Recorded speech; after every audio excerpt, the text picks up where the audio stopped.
Dans les terres arides du désert de Syrie, sous le voile étoilé du mois sacré de Ramadan, une grande caravane kouraïchite serpente son chemin de retour vers la Mecque.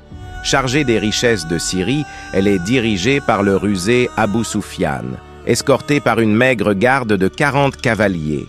Ces trésors, amassés au loin, portaient en eux les empreintes douloureuses des musulmans spoliés, leurs biens saisis par les polythéistes de la Mecque, dans le tourbillon cruel des persécutions.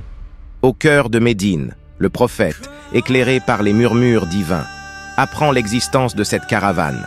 Un appel est lancé, des hommes, 300 et quelques, répondent à cet appel, prêts à affronter le désert impitoyable pour revendiquer leurs droits. Pendant ce temps, Abou Soufian, alerté de cette menace imminente, envoie un messager à la Mecque, demandant du renfort. Une armée kouraïchite se lève, le prophète, face à cette nouvelle réalité, consulte ses compagnons. Le choix est fait, la confrontation est inévitable. Le champ de bataille de Badr se prépare à accueillir cette confrontation historique.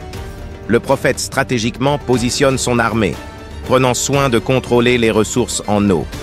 La nuit tombe, apportant avec elle une pluie purificatrice pour les musulmans, tandis qu'une tempête entrave les polythéistes. À l'aube, les armées se font face. Des duels éclatent, des héros émergent. Ali, Hamza et Ubaïda affrontant les guerriers kouraïchites avec une bravoure sans égale.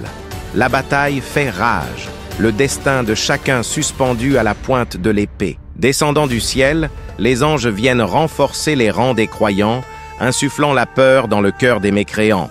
La victoire semble désormais à portée de main. Alors que le soleil se lève sur le champ de bataille, les pertes sont dénombrées. Les musulmans, bien que largement inférieurs en nombre, triomphent. Les morts sont enterrés, les prisonniers capturés et les biens récupérés.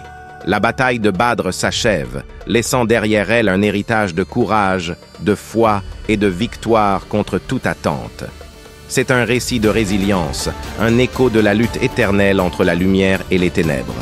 Un chapitre indélébile dans l'histoire de l'islam, gravé dans le sable et dans le cœur des croyants pour l'éternité.